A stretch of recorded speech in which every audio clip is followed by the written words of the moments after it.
человечества, как вот раньше говорили. Здравствуйте. Для тех, кому дороги проблемы мира, согласия, дружбы. Что такое война, себе испытали. Поэтому то, что мы сегодня будем обсуждать проблемы, связанные с 70-летием со дня Великой Победы советского народа над фашистской Германией, над нацизмом, фашизмом, должно было, конечно, ко времени. Было бы великолепно, если бы мы в большом зале собрались, с большим коллективом, с глазу на глаз поговорили друг с другом. Но, увы, к сожалению, это не удалось. Честь и хвала нашему министерству, нашему Дому дружбы имени Алексея Алексеевича Кулаковского и ресурсному центру, которые подготовили это мероприятие, программу составили, ориентир дали, установку общую дали и благословили. Вот меня попросили вести, быть модератором этого мероприятия. Спасибо за это доверие. Меня зовут Михайлов Виктор Данилович, хотя там в программе все это указано. Я работаю профессором кафедры философии уже достаточно много. Здесь есть мои студенты, и молодые, и не очень молодые. Очень приятно встретиться с вами. Вот. Я хотел бы остановить в качестве вводного слова на два момента. Первый из них – великий Шекспир в уста одного из своих героев в Гамлете вложил такие слова: когда распадается связь времен, начинается нравственное течение.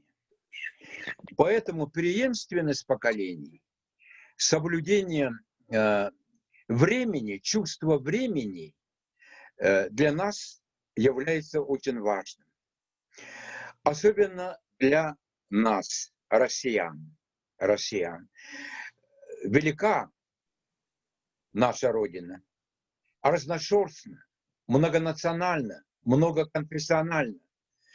И мы уже много столетий совместно проживаем единой семьей, в дружбе, в согласии.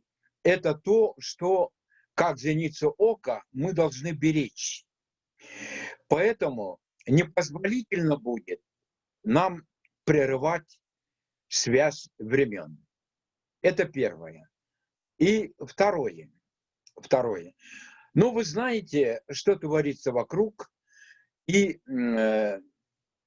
как пытаются, к сожалению, и изнутри, благими намерениями, и извне посягают на нашу историю, и без зазрения совести при жизни того поколения, которое на себе испытали все лишения, тяготы Второй мировой войны и Великой Отечественной войны, начинают переписывать историю, чтобы разрушить связь поколений, чтобы по-новому надиктовать условия для будущего сотрудничества. Поэтому наше мероприятие имеет очень важное значение. Но вы знаете, что и реконструкция прошлого делается двумя путями. Первый путь – это путь объективизма.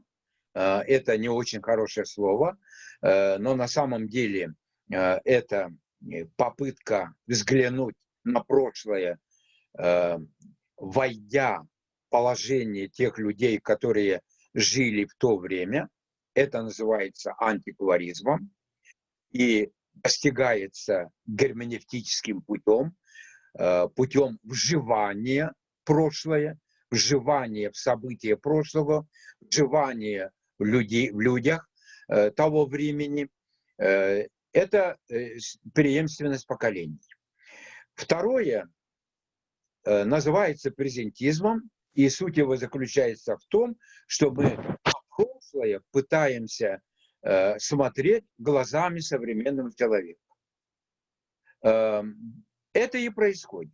Потому и определяет историю как политику, повернутую в прошлое. И история прошлое у нас непредсказуемая. Какова политика современная, как и начинаем интерпретировать события прошлого в угоду политике. Этого не должно быть. Поэтому я хотел бы, чтобы в ваших выступлениях, я вот мельком смотрел тематику и содержание в какой-то степени тематики, все разнообразие, калейдоскопично, и все аспекты, и фронт, и тыл, которые в едином ключе содействовали, все имеется. Поэтому я думаю, что сегодня состоится интересный разговор. Сначала начнем с приветствий. Первое слово для приветствия участникам, уже 93 человека зарегистрировались, это достаточно много, это один большой зал, предоставляется Гаврилу Витальевичу Крилину, министру по внешним связям и делам народов Республики Саха-Якутия. Пожалуйста, Гаврил Витальевич, вам слово. Спасибо, Виктор Данилович. Меня слышно, да? Слышно и видно. Спасибо, Виктор Данилович, еще раз. Уважаемые участники, организаторы, гости, разрешите мне от имени правительства Республики Саха-Якутия всех вас приветствовать. Сегодня мы проводим очень важное для нас мероприятие в преддверии Дня народного единства. Я, кстати, вас всех поздравляю с наступающим праздником. Сегодня проводим мы межрегиональную научно-практическую конференцию, которая так и называется «Великая Отечественная война. Историческая память и современные подходы изучения вклада народов в победу». Конечно, название это актуально сегодня не только потому, что мы ее проводим в год 75-летия Великой Победы, в год памяти и славы в Российской Федерации, год патриотизма у нас в республике, да, ну, как я уже сказал, уже в преддверии Дня народного единства. Ну, это также для нас актуально, потому что, наверное, сегодня наша страна стоит во главе того международного движения, которое борется как раз с фальсификацией и искажением фактов истории Второй мировой войны. Борется против пересмотра ее итогов и за сохранение сложившейся системы мирового порядка, которая, конечно же, основана прежде всего на уважении интересов всех суверенных государств и равноправного взаимовыгодного сотрудничества. Сегодня мы рассмотрим такие темы, как современные подходы и источники изучения истории Великой Отечественной войны, вопросы правдивого отражения событий, военных событий, их влияния на формирование национальной идентичности и патриотического воспитания молодежи у нас в стране. Будут также затронуты темы определения последствий войны, трагические истории нашей страны, страницы в истории нашей страны, связанные с переселением народов и так далее. Безусловно, сегодня приоритетом в нашей работе является как раз противодействие фальсификации фактов истории войны. Это мы четко наблюдаем и понимаем, наблюдая за тем, как наши бывшие союзники, наши западные партнеры, как мы сейчас любим говорить, да, пытаются переписать историю и присвоить заслуги советского народа, который внес наибольший вклад в борьбе с нацизмом и фашизмом в мире. И, конечно же, также пытаются формировать в своих странах новые подходы для создания своей якобы новой прогрессивной национальной идентичности путем принижения вклада нашей страны в победу. Сегодня мы с разными министерствами, ведомствами, с органами местного самоуправления, учреждениями, организациями, в том числе и вот с Домом дружбы народов имени Алексея Ефимовского, ведем работу как раз и по формированию общероссийской гражданской идентичности на основе наших общих ценностей и нашей общей истории, укреплению единства и этнокультурному развитию народов. Ведется работа по созданию новых коммуникационных площадок среди молодежи и школьников с участием и привлечением экспертов, ученых, специалистов в области образования, культуры, истории и национальной политики. Сегодняшнее мероприятие объединило большое количество участников, среди которых исследователи, краеведы, педагоги, представители религиозных и национально-культурных объединений, научных организаций, учреждений культуры, государственные муниципальные служащие. И как мне вот сообщили как раз перед началом конференции, среди наших участников и в том числе спикеров, 9 докторов наук и 11 кандидатов наук. По итогам конференции мы сформируем рекомендации, которые будут направлены в адрес органов государственной власти, органам на местах, с призывом продолжать и развивать работу в этом направлении с упором на патриотическое воспитание молодежи, внедрение новых методик в образовании, развитие международного сотрудничества, поддержки проектов народной дипломатии и соотечественников, проживающих за рубежом, проектов социально ориентированных некоммерческих организаций, конечно же, в первую очередь рекомендации направлены на поддержку ветеранов Великой Отечественной войны и тыла. Уважаемые друзья, разрешите еще раз поблагодарить всех и организаторов, модератора, спикеров конференции за идею проведения. Нам очень важно собраться сегодня вместе в преддверии национального праздника Дня народного единства и обсудить актуальные вопросы нашей общей с вами истории. Желаю вам интересной плодотворной работы, хороших впечатлений, ну и самое главное и актуальное в наше время крепкого здоровья. Благодарю за внимание. Спасибо.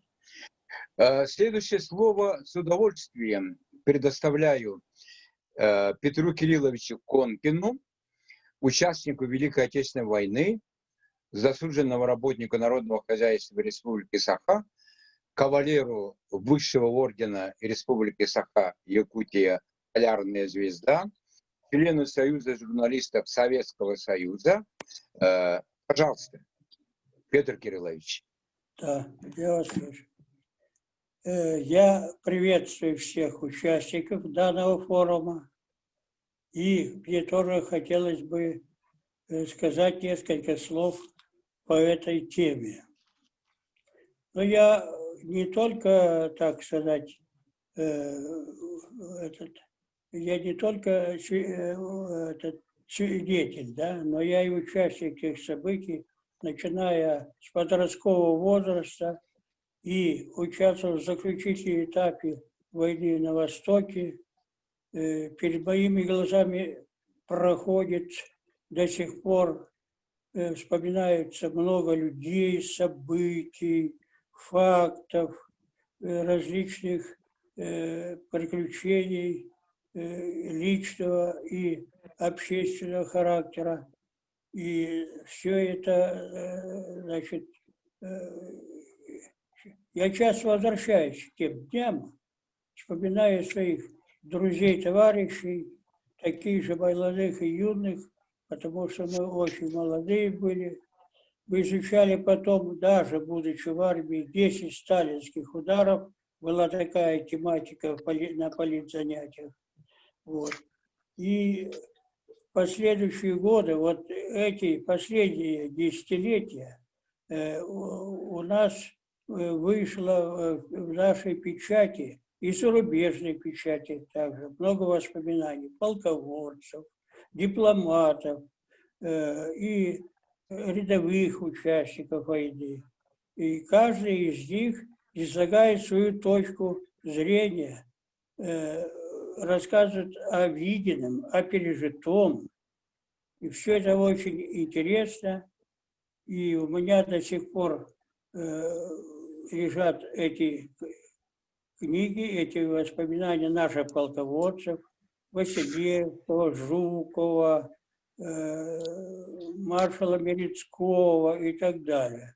И иногда я их беру в руки и, значит, некоторые главы перечитываю заново, что-то узнаю, новое сравниваю, вот, и вспоминаю в это же время те события, которые мы пережили.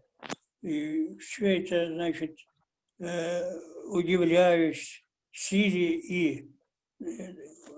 и мощи духа нашего народа, его выносливости.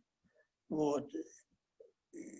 Его, значит, восхищаюсь его терпеливости, трудности, какие он испытывал народ, наш народ, а я от народа тоже не был отделим.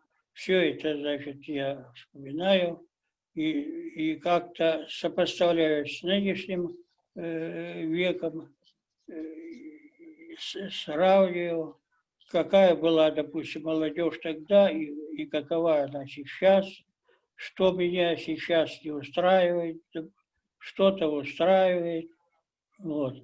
Сейчас молодежь более становится образованная, но мало читают, меньше читать стали.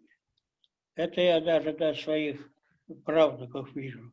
Вот. Эти сидят на телефонах, вот, и они не расширяют свой кругозор на бумажной литературе. То есть они пользуются готовыми текстами по телефону, там, как его называют, по интернету, да, по интернету. И вот, значит, в этом интернете проводят свое время. Это очень жалко. Мы в свое время много читали, тогда литература много выходила. В военные годы, послевоенные, журналы выходили, мы их читали. И рассказы, и повести, и романы Отечественной войны, и мемуары. Все это обогащало, все это накладывало на нас определенную, значит, определенную ответственность за свое прошлое, за будущее. Вот. И сейчас я, значит, еще сейчас я до сих пор заглядываю в эти, значит, работы, мемуары наших полководцев. Если что-то не ясно, значит, еще раз пользуюсь там также энциклопедическими словарями и прочими документами. Все это помогает уяснить обстановку того времени и сравниваю с сегодняшним днем. Да, тяжело было, и много мы людей потеряли, каждая семья. У меня, например, тоже в нашей семье тоже были потери. И были потери в Первой мировой войне. У меня 2 дяди погибло. Без вести пропали. Я даже не знаю, где они пропали. Не могу еще найти, в каком месте они погибли, на каком фронте. Вот. Все это интересно, все это надо знать. Каждому человеку надо знать историю своей семьи, историю своих предков. Вот. Это помогает в жизни, это, значит, обогащает тебя. И я бы хотел, чтобы наша молодежь вся интересовалась своими корнями, знала свои корни, где их погибли или, значит, не погибли, где были их деды и прадеды. Теперь уже не прадеды, можно сказать. Вот, потому что уже деды уходят из жизни. Поэтому, значит, я бы посоветовал всей нашей молодежи интересоваться прошлым. А когда знаешь прошлое, лучше строить свое будущее, лучше ориентироваться и сопереживать. Сейчас, конечно, многие вещи обновляются и даже переписываются каким-то образом. Ну, например, американцы себя выставляют, выдвигают на первый план в победе над в войне, Второй мировой войне. Но это, конечно, неправильно. Это неправильно. Ни по цифрам, ни по итогам это не получается. Когда анализируешь все эти вещи, которые, значит, представлены в печати, то они явно себя как бы перехваливают. Конечно, они нам помогали. Нельзя сказать, что по ленд-лизу помогали. Мы, даже будучи в армии, кушали их некоторые виды продуктов, носили шинели, значит, ботинки и сапоги. Все это нельзя отнять, что по Ленд-лизу они нам помогали неплохо. И в самолетах. Вот тут по северной трассе перегнали около 8 тысяч самолетов Кобра, да? Вот это же тоже большой вклад внесет. Это нельзя отнять. Ну и преувеличивать не надо, как стараются нам показать иностранные авторы. Вот. Преувеличивать не надо. Я советую всем молодым людям поменьше сидеть в интернете. Так, а если сидеть, то надо, значит, вот эти вопросы отечественной истории изучать. Вот. Они не бытовые вопросы. Это мы сами с этими бытовыми вопросами мы сами справимся, без подсказки, как говорится, да, извне. А вот знать то, что проходило до нас, до нашего вот этих, до рождения нынешней молодежи, это нужно каждому. Вот я желаю всем товарищам нашим молодым изучать нашу историю. История помогает ориентироваться в жизни, во-первых, заглядывать в будущее. Вот. Я, например, уже 60 лет, примерно 60 лет, занимаюсь изучением гражданской войны на Северо-Востоке и в Сибири. Так, накопился большой материал у меня. Вот. И в то же время я интересуюсь документами об Отечественной войне, потому что когда значит, солдат служит в армии, у него узкий отрезок, там узкий горизонт. Он только на определенном участке своей деятельности. А дальше надо изучить, что было, значит, на каком фронте, какие были события, все это надо знать. Знакомься с мемуарами, желаю всем нашим молодым товарищам очень, значит, подключиться к этому движению, движению историков и изучать родную историю. Чтобы... Спасибо, Петр Кириллович. Спасибо большое. Пожалуйста. Вот ваша жизнедеятельность – пример для нас и в назидание молодым. Вы правы. Мы победили благодаря дружбе народов, единству всех советских людей и нашей идеологии. Поэтому слово предоставляется Кучинскому Сергею Степановичу, заместителю председателя Совета Общероссийской общественной организации, Ассоциации народов России, заслуженному работнику культуры Российской Федерации, кандидату педагогических наук. Пожалуйста, Сергей Степанович, об регламенте не забудьте. И, уважаемые коллеги, не включайтесь, пожалуйста, пока говорит один человек. Спасибо. Сергей Степанович. Дорогие друзья, уважаемый Виктор Данилович, уважаемый Петр Кириллович, обращаюсь к вам как участнику событий. Для меня большая честь приветствовать уважаемых участников конференции, посвященной столь важной и актуальной теме 75-летию победы в Великой Отечественной войне. Последствия этой войны отразились на судьбах России, на судьбах всех народов, на судьбе каждой семьи, так или иначе на судьбе каждого из нас. Пламя этой войны охватило всю огромную территорию нашей страны, от Бреста до Владивостока. Болью в сердце каждого человека, каждого патриота отозвалось вероломное нападение фашистской Германии на Советский Союз. Бомбардировки наших городов, массовое уничтожение гражданского населения.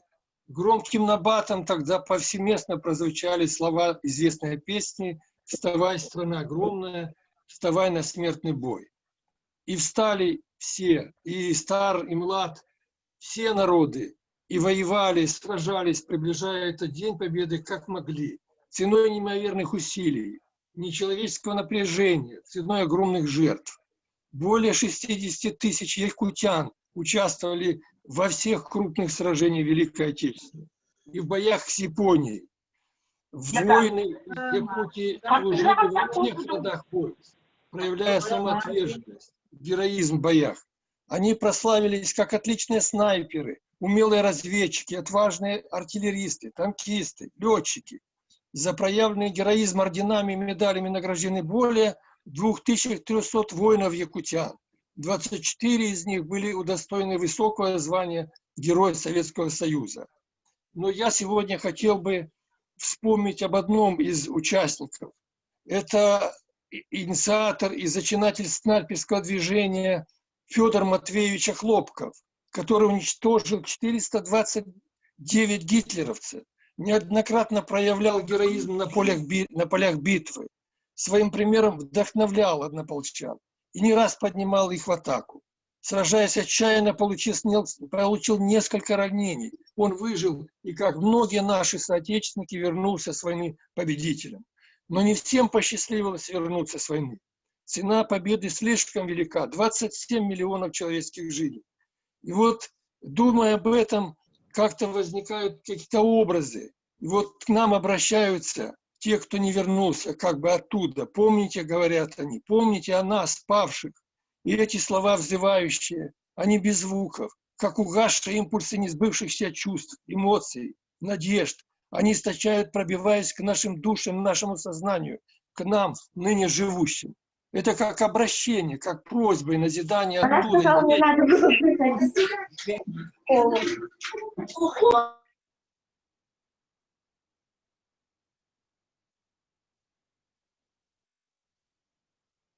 Сергей Степанович, где вы? Я здесь, меня слышно? Да, слышно. Да, извини, там перебивают, да? Да. Вот их земная жизнь миллионов людей, героически погибших, безвинно убиенных, пропавших без вести, оборвалась, окропив безутешной болью сердца родных, близких, детей, жен и матерей. Их однополчан, наших отцов и дедов и прадедов уже, выживших тогда и победивших сильного и коварного врага. Поэтому мы и будущее поколение, наследники Великой Победы, должны помнить о героях Великой Отечественной. И то, что мы в республике, и то, что вы в республике Саха-Якутия, как я говорю, чудесном краю бесчисленных рек, озер и алмазов, и Дом дружбы имени Кулаковского, ресурсно-методологический центр Дома дружбы, выступили инициатором этой конференции, свидетельствует о том, что вы бережно храните добрую память об этом историческом событии, отмечая 75-летие Великой Победы. Я желаю, дорогие друзья, всем участникам крепкого здоровья, хорошего настроения и плодотворной работы. Спасибо. Спасибо, Сергей Степанович. Вот продолжение этого замечательного, яркого выступления с удовольствием слово предоставляю Александру Ивановичу Ярковому, кандидату исторических наук, директору музея МВД у нас в городе Якутске. Пожалуйста, Александр Иванович. Уважаемые коллеги, что я хочу сказать? Конференция, во-первых, всех вас поздравляю. Эта тема очень серьезная, очень большая. И я рад, что такие большие ученые, как Михайлов Виктор Данилович, как Сардана Ильинична Боякова и многие другие участвуют в этой конференции. Это редкие люди, я их знаю очень давно, и действительно настоящие профессионалы своего дела. Что я хочу сказать? С Якутии, я не буду повторяться, ушло очень много людей, в том числе и работники правоохранительных органов. Ушли защищать нашу Родину от фашистов, от фашистских захватчиков.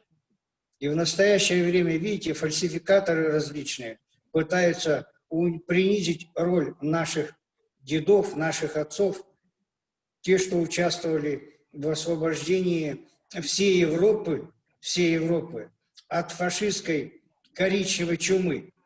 Вот. Бандеровцы, власовцы, вот эта вся мразь,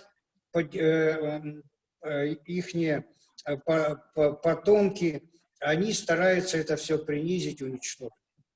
Что я хочу сказать? В музее МВД постоянно проводится большая работа.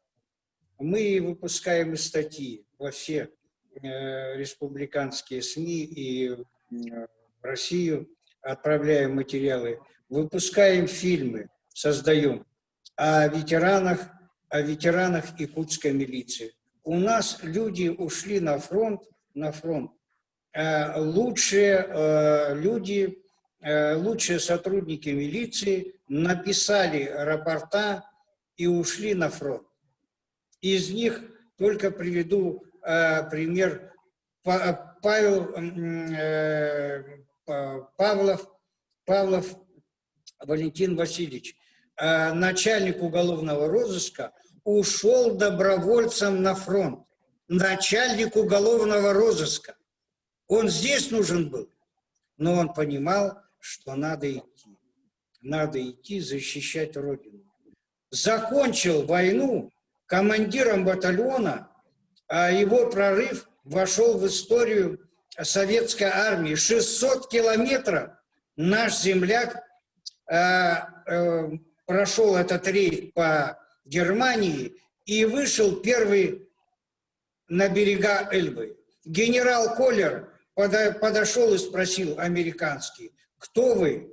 Я с Якутии, майор Павлов. От президента США мы вам вручаем медаль за храбрость. Вы понимаете, какие наши земляки были? Наши земляки, правильно уже тут сказали, во всех родах войск участвовали.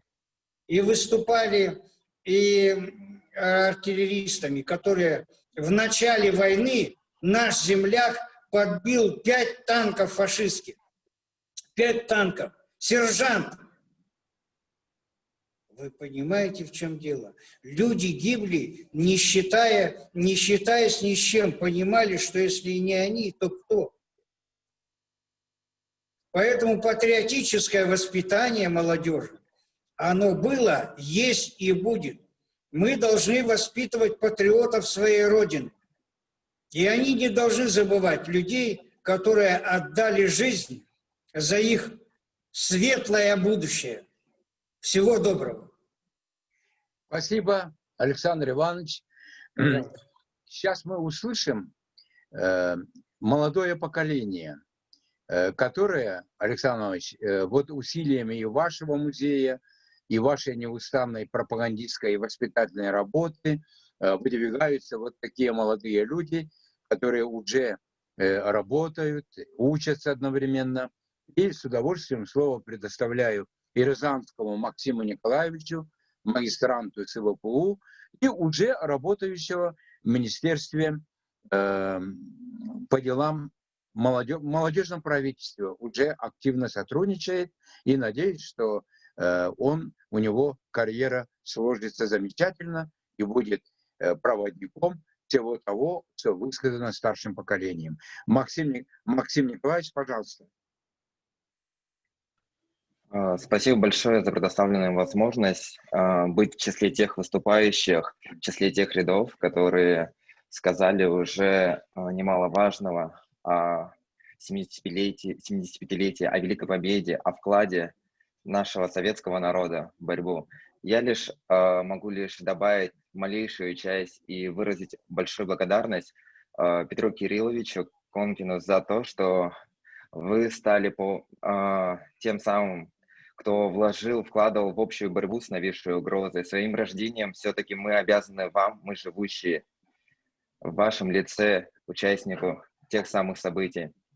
Сейчас, как вы уже все ранее выступленными сказано, то, что мы проходим период, когда мы наблюдаем попытки переписывания истории.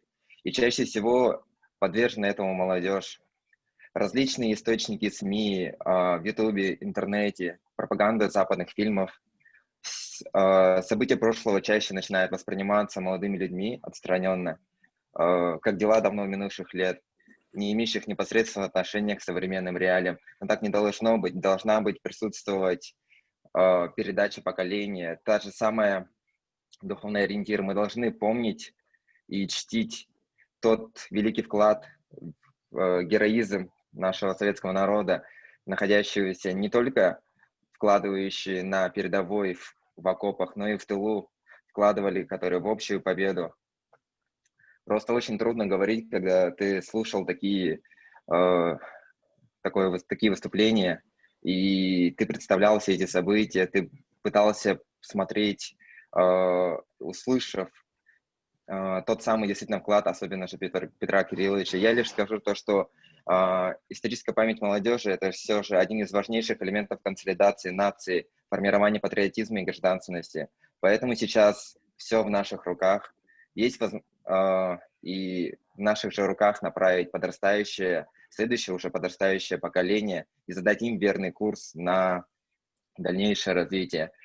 Не в наших скромных силах что-либо прибавить или убавить, а в их героизме, стойкости духа тех людей, которые не щадили ни себя, не проявляли стойкость духа, любовь к родине, подвиги их не будут их забыты никогда. То, что мы говорим здесь, будет лишь вскользь замечено и вскоре, возможно, забыто, но подвиг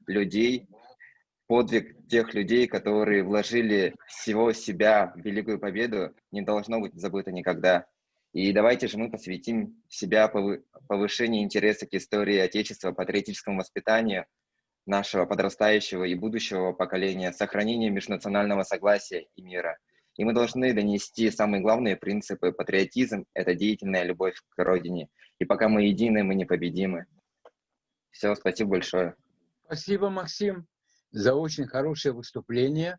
Мы этим заканчиваем первую часть нашей конференции и приступаем к пленарной части нашей конференции.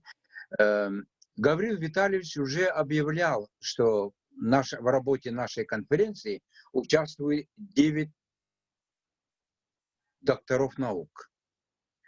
Это солидный уровень. И теперь уже слово будут держать доктора наук. Первое слово я предоставляю Мартыновой Марине Юрьевне, руководителю Центра европейских исследований Института этнологии и антропологии Российской академии наук, доктор исторических наук, профессору. Пожалуйста, Марина Юрьевна. Дорогие друзья, мне сегодня очень приятно быть с вами и очень почетно выступать с первым докладом на этой важной конференции. Я была в Якутии несколько раз. К сожалению, вот сейчас я с вами на расстоянии. Надеюсь, что наши встречи продолжатся и все-таки удастся преодолеть этот вот вирус и приехать вновь в Якутию. Но я хочу сказать, что юбилейный год Великой Победы отмечается по всей нашей стране. С каждым годом, к сожалению, уменьшается число ветеранов, которые могут рассказать достоверно о трагических событиях военных лет, о подвигах воинов и тружеников тыла. День Победы – это не просто слова, а дата наполнена особым смыслом. Это день особой памяти для жителей нашей страны. Ведь каждая семья хранит воспоминания, переживания, свою историю о событиях военного времени. Память о войне не должна уходить в прошлое. И она не уходит в прошлое. Память о войне стала особым явлением российской общественной жизни и культуре. По всей стране проходят акции «Они живы, пока мы помним», приуроченные к знаменательной дате. Формат их различный. Это и семейные проекты о родном человеке, участники Великой Отечественной войны. Это стихи, песни о войне, видеорепортаж из мест захоронения солдат, письма благодарности в прошлое, установление памятников героям войны и так далее. И, несомненно, это эмоциональный порыв народа.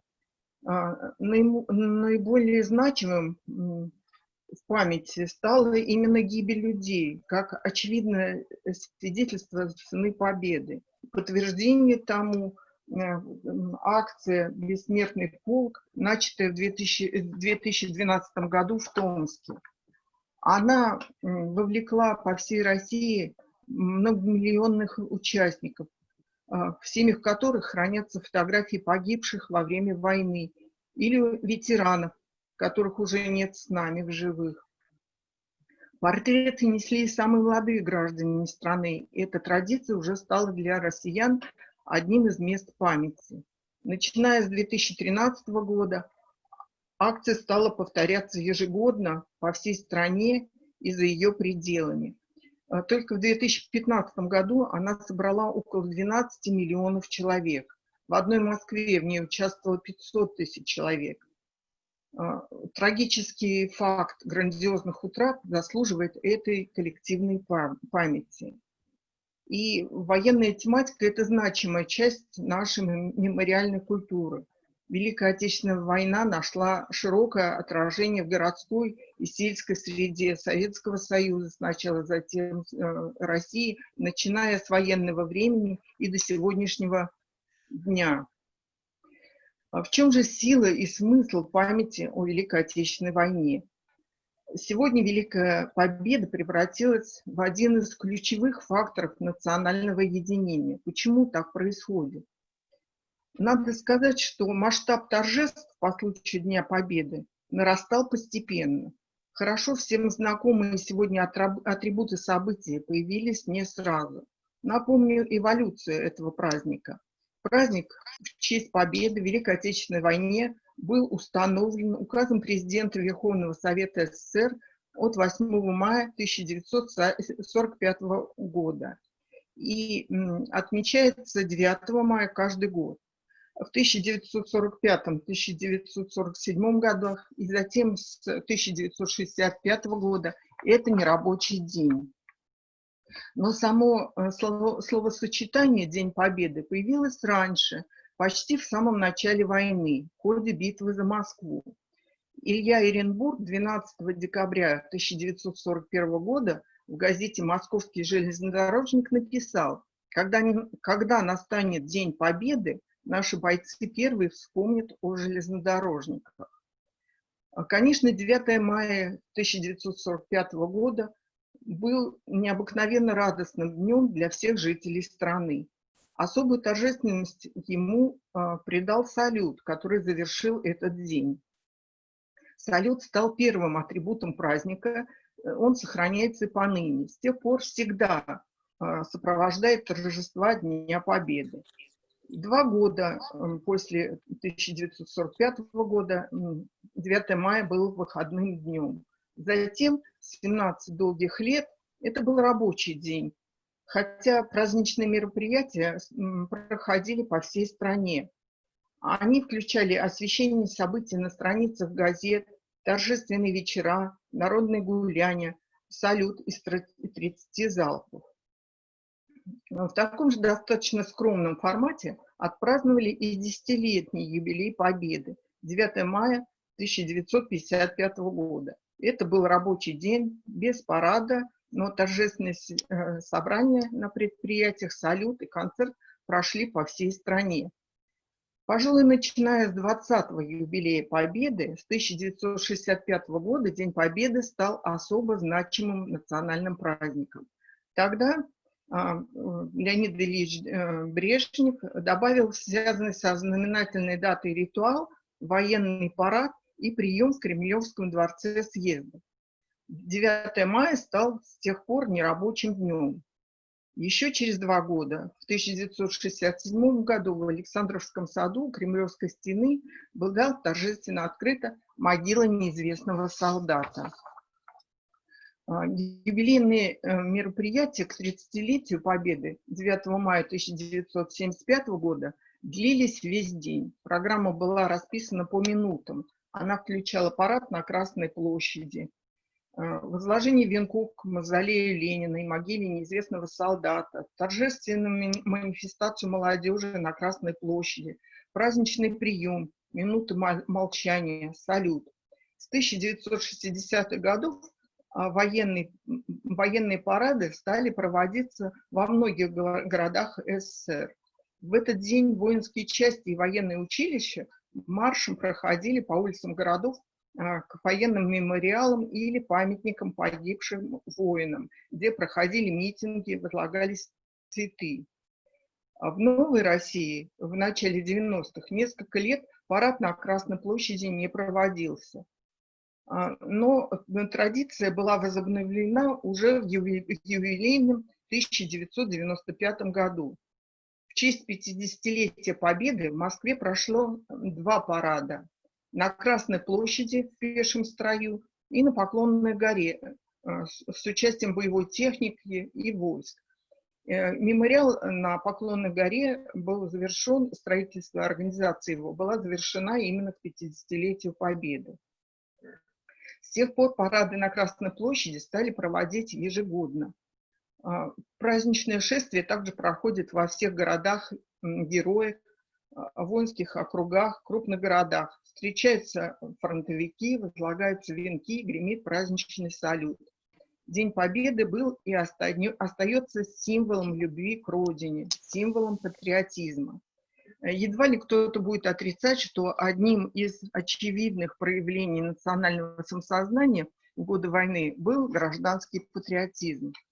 Люди самых разных национальностей защищали свою общую родину, свою страну. И российский историк Поляков писал, что уже в самом начале войны стало ясно, что большая единая родина не только сумма малых территорий, а сознание этого объединения объединяло в общей ненависти к врагу и общем порыве людей разного социального происхождения и положения, все нации и народности СССР. И напомню, я как этнограф не могу не упомянуть, что среди героев Советского Союза, участников Великой Отечественной войны, были представители самых разных национальностей.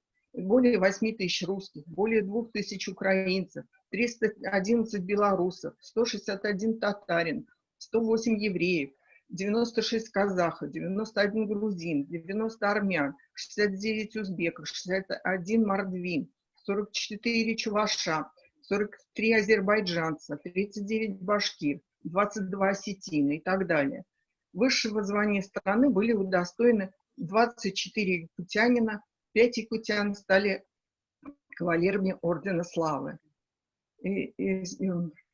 Было отмечено, что сама идея вот этой общности, советской общности, как братской семьи народов, родилась в годы Великой Отечественной войны.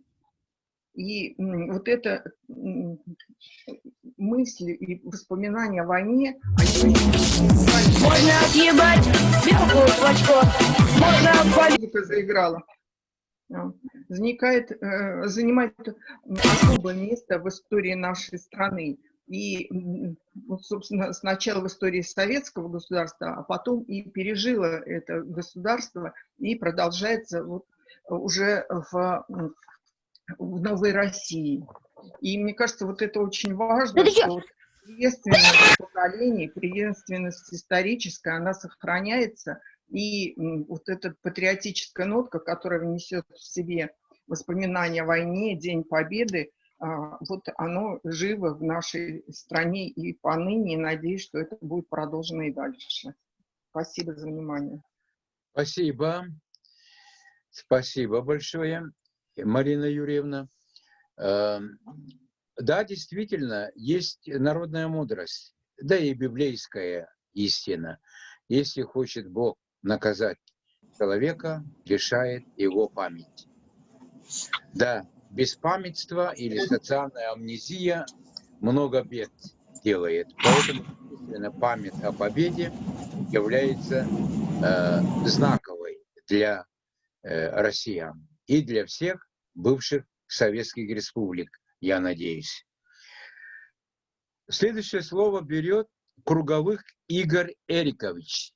У него множество статусных позиций. Я съебался в ряд. Назову, что он кандидат исторических наук. В данном случае это важно. Он очень ответственный работник, и тема у него замечательная об изменениях Конституции. Пожалуйста, Игорь Эрикович. Игорь Эрикович Круговых.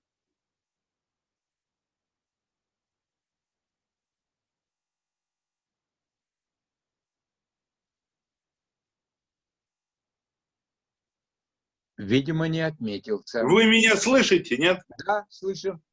Это А вы, видите меня? Игорь Эрикович? Да, а вы меня видите, нет? Да, видим, видим. А, ну все хорошо. Спасибо большое. Ну, Давай. я прежде всего хочу поблагодарить якутян замечательных за то, что дали возможность выступить. Я присоединяюсь к своему коллеге Сергею Кучинскому, который уже, собственно говоря, высказал от имени Ассамблеи народов России благодарность. Я ни разу не был в Якутии, поэтому я так сразу же откликнулся на это предложение. Надеюсь, что все-таки у нас будет и дальнейшее развитие нашего сотрудничества. Прежде всего, я не хотел бы именно как доклад делать, поскольку, вы понимаете, тема войны и то, что связано с ней, оно все-таки гораздо более эмоционально, тем более ведь связь Великой Отечественной войны 75-й годовщины с тематикой национальной политики самая прямая. Ведь действительно не только танки, самолеты, оружие, производство победило, полководцы. Прежде всего, конечно же, победило многонациональное единство советского народа. И мы все знаем, особенно историки, какие усилия прилагалось врагами для того, чтобы разобщить наше единство. Не буду здесь приводить эти примеры. Но сегодня уже прошло 75 лет, и вы знаете, откровенно говоря, навряд ли мы когда-нибудь еще будем отмечать столь широко великую победу, как мы отмечаем в этом году. Ведь действительно в жизнь вступило новое поколение с новыми мировоззрениями, с новыми понятиями реальности 21 века. Для них война – это глубокая история, прошлое. И здесь я хочу согласиться с Виктором Даниловичем как раз о том, что ключевой это вопрос – это связь поколений. Хочу напомнить в этой связи, что в федеральной стратегии государственной национальной политики в статье 11 как раз говорится о необходимости сохранения единого культурного цивилизационного кода. Вот это очень важно, ведь этот код основан как раз на многонациональных традициях всех народов России. И вот здесь мы должны самокритично, как это не обидно сказать, но ведь мы сами в 20 веке 2 раза этот цивилизационный код разрубили. И в 17 году, и в 91 году. И то, что мы сегодня вновь и вновь говорим о войне, восстанавливаем эту правду, в значительной степени это последствия вот именно тех действий, которые мы сами делали. Давайте сохраним и развьем наш цивилизационный код. Вот это очень важно. И в связи с молодежью. Ведь действительно победили и наши традиционные, многонациональные, культурные ценности. Мы просто не говорим. Это странное сочетание, но ценности тоже победители. Победили и наши исторически выверенные традиции мирного сожительства наших народов. Победил трудовой подвиг народа. Победила, конечно же, беспрецедентная успешная эвакуация и запуска заново работу тысяч производственных, научных, образовательных центров, которые создали надежный тыл. И нам в отношении молодежи надо и прививать комплекс победителей. Вот что я хотел бы сказать. И не давать возможности, как сейчас, к сожалению, преклоняться перед вот именно чужестранными всякими понятиями, категориями народов, которые проиграли или которые мстят нам. И сегодня за свою неспособность к победе, за свое поражение, которое они и потерпели во время Второй мировой войны. Вот это нас должно быть в первую очередь, конечно же, основное внимание на это уделять. Ну, что касается Конституции, мы ее приняли. Шли бурные дискуссии, я сам участвовал, мы вообще вносили свои предложения соответствующие, но она принята. На что я хотел бы обратить внимание. Прежде всего, хочу напомнить слова и Владимира Владимировича Путина о том, что для нас Конституция, каждая норма, которая включена в нее, означает не только как бы созерцание, но именно действие. Вот для нас сегодня очень важно действия, как мы будем реализовывать все те статьи, которые мы туда включили. Тем более, что по тематике Великой Отечественной войны в самом широком смысле этого слова более чем достаточно и впервые включено в нашу Конституцию. Хочу в целом и для Якутии, и для Москвы, и для всех остальных регионов сказать, что речь и сегодня дела идут о перенастройке всей правовой системы России. В частности, речь идет и о создании такого нового явления для нас, как единая система публичной власти. И просто в целом, не раскрывая как бы содержание, хочу сказать, что все это имеет непосредственное отношение к национальной политике, к организации нашей работы, особенно на низшем уровне, поскольку и национальная политика начинается на местах, и, собственно говоря, туда она и направлена. И вот на это мы должны, конечно же, обратить принципиальное значение. Но в Конституции, и когда речь идет о том, так, какая должна быть идеология, хочу напомнить слова, опять и Владимира Владимировича, по поводу Конституции, идеологии в ней, о том, что идеология, на мой взгляд, возможно только одна – патриотизм. Но об этом уже было очень много сказано и сегодня. Поэтому я хочу сказать, что для нас патриотизм – это действительно гораздо более широкое понятие, чем чисто просто как бы любовь к нашей малой и большой родине. Не буду раскрывать весь комплекс. До этого моя уважаемая коллега как раз об этом и Мартынова как раз Мария говорила. Назову только отдельные статьи Конституции, которые непосредственно отношение имеют к сегодняшней теме. Ну, конечно же, ключевое понятие – это статья 67 о том, что Российская Федерация, объединенная тысячелетней историей, сохраняя память предков, передавших нам идеалы, веру в Бога, а также преемственность в развитии российского государства, признает исторически сложившееся государственное единство. Ну и пункт 3 статьи 67 прямо говорит о том, что Российская Федерация чтит память защитников Отечества, обеспечивает защиту исторической правды и умаление значения подвига народа при защите Отечества не допускается. И я хочу напомнить, что Конституция – это закон прямого действия, и в этом отношении мы должны его использовать. Вы знаете, когда сегодня вы знаете о том, что вот у нас значит, в Псковской области, вот, Ленинградской области сейчас и всюду привлекается к уголовной ответственности за, значит, злодеяния, которые во время войны совершили, значит, в отношении мирных жителей того периода. Вы знаете, сейчас об этом говорится и в средствах массовой информации. Но мы как-то запоздали, друзья мои. Я-то, честно говоря, вообще думал, что это уже давно сделано, а тут говорится о том, что это впервые. Вот это нельзя пропускать. Наши враги не только не пропускают ни одного повода, но не пропускают ни одной возможности фальсифицировать любой повод, который только может появиться. И в этой связи у нас огромное, самое главное, уж у кого, как не у нас, самые мощные позиции в этой связи. И в связи с Конституцией хочу еще напомнить о том, что в статье 79 говорится о том, что Российская Федерация принимает меры по поддержанию и укреплению международного мира и безопасности, обеспечению мирного сосуществования государств и народов. Вот это надо очень хорошо понимать, что мир между народами – это также сегодня конституционная норма. И мы должны также исходить именно из такого понимания. Для нас это очень важно.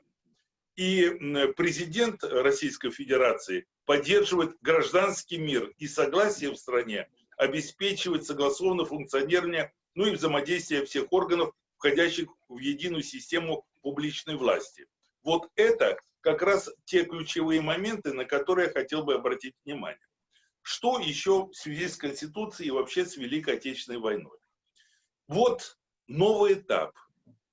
Коронавирус. Коронавирус выступил техническим средством. Он запустил, это уже все признают, новую реальность. Вот новая реальность в мире, вот это то, что сегодня мы имеем на сегодняшний день. Вопрос стоит таким образом. Или эту новую реальность мы сами начнем формировать в новых условиях, исходя из наших традиционных национально-культурных, исходя из нашей самоидентификации и суверенитета России. Или эту новую реальность сейчас начнут вместо нас формировать для нас, но и против нас, что и тоже происходит. Наше предложение, и это общая, я считаю, задача для всех нас, заключается в том, чтобы мы начали самим просматривать, каким образом мы будем формировать вот эту новую реальность. Тем более, что уже признано всеми, что в этой новой реальности, которая наступила, фактор национально-культурный, фактор самоидентификации, цивилизационного развития будет неотъемлемой составной частью. И вот на это мы должны обратить внимание. И в этой связи просто назову вам целый ряд документов, как нас-то рассматривают со стороны. Если возьмем те документы, скажем, вот Мюнхенского клуба, Мюнхенского доклада, Римского клуба, доклады на Мюнхенской конференции по безопасности, то там прямо говорится о том, что сегодня речь идет о смене парадигмы развития нашей цивилизации, где ставится задача создания нового духовно-нравственного мировоззрения под названием «Новое просвещение». А если мы возьмем документы Rand Corporation, ну вы знаете, там просто в открытую, он опубликован, вы можете посмотреть, речь идет о перенапряжении России по периметру ее, с целью, с тем, чтобы изменить наш государственный общественный строй. И здесь ключевую роль в этом играют и идеологические, информационные аспекты воздействия на внутриполитическую обстановку в России. И все это, конечно же, ставит перед нами задачу именно с точки зрения оценки наших ценностей, не просто как, ну вот интересно, какие-то есть ценности. Это ключевое звено, в том числе и национальной политики.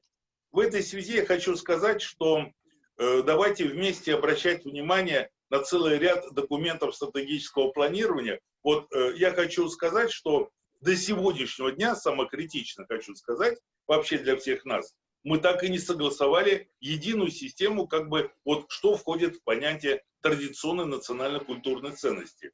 Я назову, скажем, в стратегии национальной безопасности, это статья 78, там, мне кажется, в наиболее полной форме про них говорится, что к традиционным российским духовно-нравственным ценностям относится приоритет духовного над материальным. Вот это вот новый поворот как бы вообще в оценке системы ценностей. И я думаю, что вот это понятие духовное, особая роль духовного в нашем обществе, нам надо будет раскрывать и на уровне субъектов Российской Федерации. И в Якутии, и в Москве мы вот этим занимаемся. Меня слышно или нет? Просто я не вижу вас еще. А вот теперь появились. И в этой связи просто коротко хочу сказать, что мы в Москве, я как в данном случае как руководитель Московской городской организации Ассамблеи народов России, действительно вопросом патриотизма Великой Отечественной войны и передачи из поколения в поколение вот системы наших ценностей уделяем принципиальное значение. У нас создан при правительстве Москвы Совет по делам национальностей. Председателем Совета является вице-мэр Москвы. Вот я заместитель председателя Совета. И отдельно, вот я хочу поделиться опытом, мы создали межведомственный координационный совет именно в сфере образования и воспитания. Что это такое? Это все департаменты, как межведомственные, в том числе департамент образования и департамент вот национальной политики. И мы по цепочке отработали семья, детский сад, школа, значит, колледж, вуз должны просматривать, каким образом вот эти наши ценности, что, какие материалы патриотического направления, исторического, образовательного, воспитательного, как они по этой цепочке снизу вверх идут. Я думаю, что вот такой вот, ну мы называем это МКС, Межведомственный координационный совет, я думаю, что здесь есть тоже опыт, который мы могли бы, я думаю, и должны вообще обмениться более широко на уровне субъектов федерации. Нам есть что друг другу в этой связи сказать. Ну и предпоследнее, что я хотел бы обратить внимание, что вообще в целом национальная политика во многом неожиданно вышла на первый план вообще в мировой политике. Вы посмотрите, что в Америке творится. Ну, никто же не мог представить себе, что начнется межрасовая война. Не то, что там межнациональная, межрасовая война, которая давно должна была бы уйти в прошлое. Что происходит в Европе, какие межнациональные столкновения. И мы должны понять, что вот в этих условиях как раз роль национальной политики особенно велика. И вы знаете, вот когда я тоже с европейцами говорим, вот они, вот мигранты, вот там эти всюду.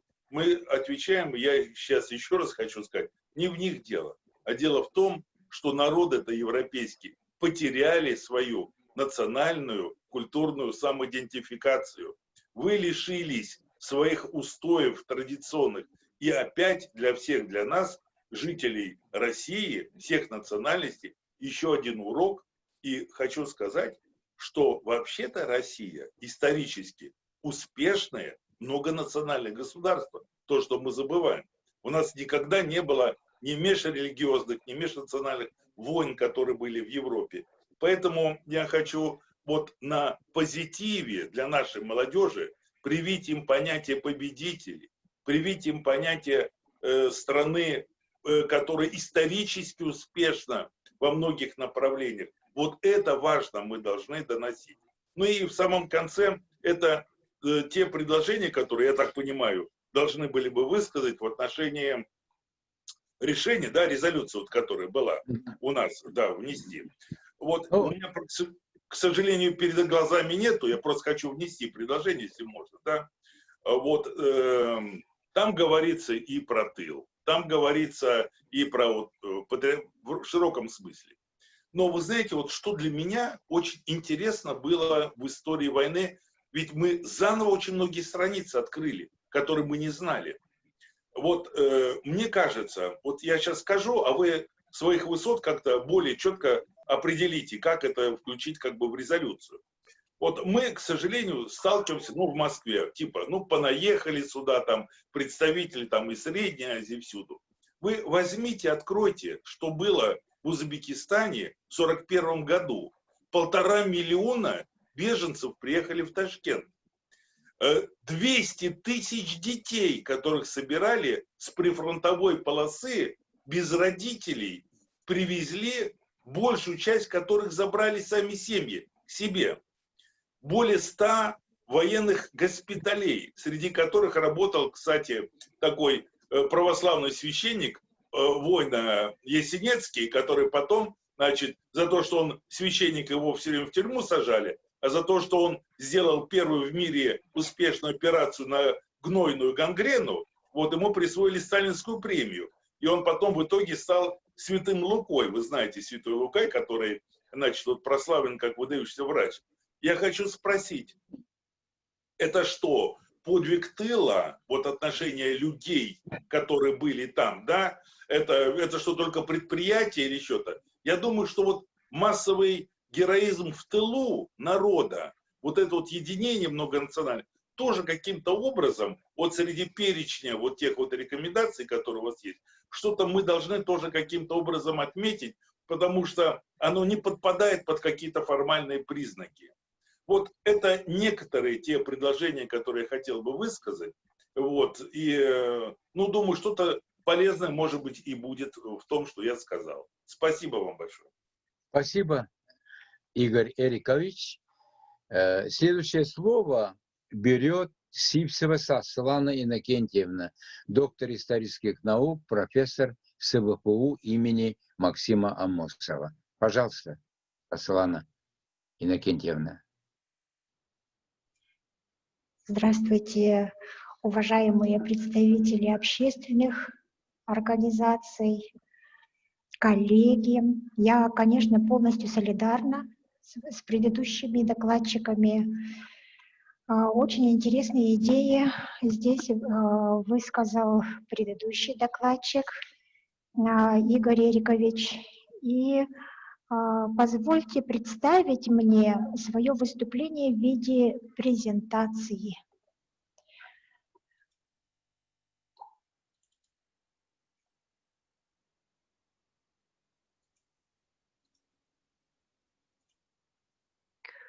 Так, я надеюсь, что видно, да, Великая Отечественная война в памяти народов Якутии. Мгм. Ну, вот здесь у меня вкратце, значит, определение есть, да, исторической памяти.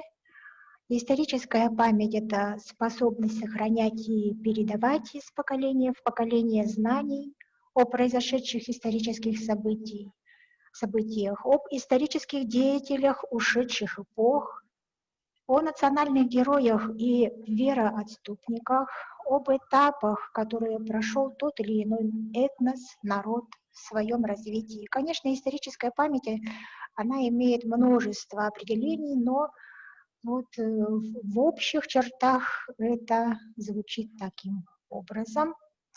Историческая память является основой культурной преемственности поколений и национально-гражданской идентичности.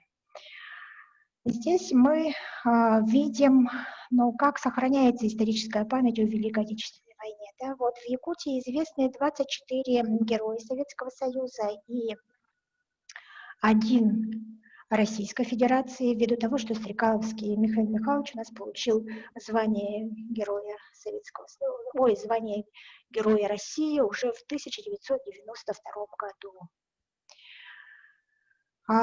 Чем вот, значит, прославились наши представители, например, титульной нации, да? По большей части вот представители якутской национальности привлекались в кавалерию, лыжные батальоны, были хорошими снайперами. Здесь вы это видите. Ну, мы знаем Сергея Александровича Асямова как первого якутянина, получившего звание Героя Советского Союза. Федора Кузьмича Попова, первого Героя Советского Союза из народа Саха. И кроме 24 вот героев Советского Союза и 1 Героя России, мы знаем, что были представлены к званию Героя Советского Союза еще, да, наши соотечественники, земляки, это Гаврил Дмитриевич Протодьяконов, это вот наверху вы видите фотографию с маршалом Советского Союза Чуйковым. Внизу фото Дмитрия Алексеевича Гуляева, внизу Виктора Николаевича Захарова и вот здесь Ивана Николаевича Гульбертинова. Они были представлены, но к званию, да, Героя Советского Союза, но, к сожалению, не получили. Знаем о полных кавалерах Ордена Славы 3 степеней. Фактически полные кавалеры Ордена Славы 3 степеней приравниваются героям Советского Союза. Это Иван Ильич Околович, сверху вот здесь, Георгий Алексеевич Ерохин, Павел Степанович Лухнев, Дмитрий Ананьевич Петров, Юрий Васильевич Калашников. Историческая память фиксируется в различных формах: сооружение памятников, скверов, проведение праздников, издание книг, написание песен. Из Якутии всего было мобилизовано, по нашим расчетам, вот 14,9, ну это почти 15%, да, от численности населения Якутии. По РСФСР это 19,1%. По Украинской ССР 12,5%, Белорусской ССР 12%, Республикам Средней Азии 17%, Республикам Закавказья 17%. Мы, вот Якутская ССР, конечно, здесь, ну, мне кажется, что это достаточно такая тоже серьезная цифра, ввиду того, что Якутия находится в глубоком тылу, да, за тысяч километров от боевого фронта.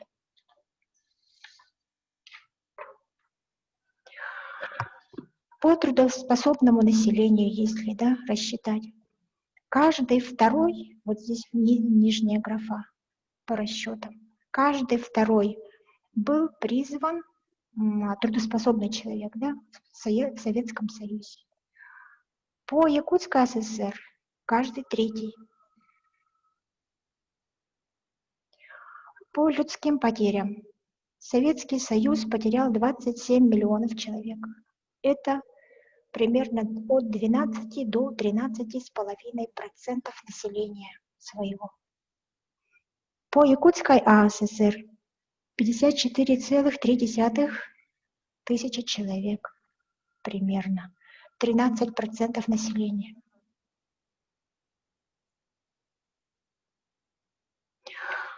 Ну и здесь представлена возрастно-половая система, структура населения. Вот то, что раскрашено слева, да, это пирамида населения Советского Союза в 1959 году после войны.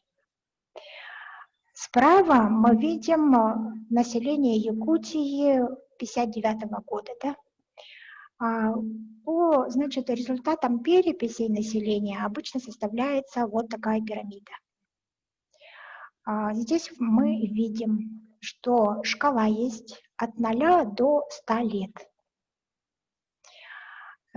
И, значит, слева обозначены мужского пола, справа женского пола. В Якутии тоже так же, по Якутии. Видно, что здесь написано 1000 человек, да, или в промиллях, это вот там считают, да, на 1000 человек. Здесь получается, что по большей части, конечно, в нормальном мирном, так сказать, состоянии, да, население, оно больше всего, конечно, детского, да, бывает в структуре населения. Детского больше от 0 лет, потом оно начинает сокращаться. И вот мы видим, что есть провалы. Количество населения 15 лет и близлежащих возрастов, оно гораздо меньше, чем остальных категорий, да, населения. Почему? Вот здесь вот в Якутии тоже наблюдаем, да? 15-летних мало и близлежащих возрастов. 1959 минусуем 15 лет, да? Это будет годы рождения, значит, выпадает на 1944 и близлежащие года. Это годы рождения этих детей. Так их мало оказалось, да, детей войны. Далее. 1989 год. Здесь тоже такие же вот по переписям, да, 1989 года сделали пирамиды. И здесь мы видим, да, что 45-летних вот мало в Советском Союзе. Так же, как и здесь, в Якутии, 45-летних тоже мало. В чем же дело? 1989 минусуем 45, это наши дети, которые выросли, да, вот 15-летние, они сейчас в 1989 году оказались в возрасте 45 лет. Их тоже очень мало. 20-летних и близлежащих возрастов тоже мало, да? Вот особенно это видно на пирамиде в Якутии. Это что за категория такая? Это вот 45-летних дети, да, это внуки войны. То есть получается, что людские потери у нас фактически сравнимы с таким процессом, как, ну, как эхо, что ли, да? Как бросили камушек в воду, да, и вот эти круги, они растекают, все далее и далее повторяются, да, со временем. 2010 год, последняя перепись населения. Вот по Якутии похоже, такая же структура населения, что и в Российской Федерации. Ну, что можно сказать? по этому поводу, да. Великая Отечественная война – это славная история побед, но и, к сожалению, история горьких утрат. Сегодня для всех нас становится как никогда актуальным сохранение исторической памяти о победе в Великой Отечественной войне. Это наша общая боль и наша общая история. Спасибо. Спасибо. Очень наглядный анализ, глубокие выводы. Следующее слово. Ну вот, кстати, да, нашу конференцию посетили уже более 100 зрителей и слушателей. Вот. Ну, я еще раз напоминаю о важности соблюдения регламента. Так. И еще у нас есть обсуждение итогового документа, рекомендаций, которые можете вот зайти в чат и скачать или посмотреть проект этого заключения. У вас все разослано. Внимательно посмотрите, и вы найдете эти материалы. Пожалуйста, потом выскажитесь. У нас есть время на обсуждение. Небольшое, но есть. Можно по половине минуты высказываться по этому поводу. Я с удовольствием предоставляю слово Минакову Андрею Сергеевичу, доктору исторических наук, профессору, который расскажет об опыте передачи сохранения памяти о Великой Отечественной войне. Пожалуйста, Андрей Сергеевич.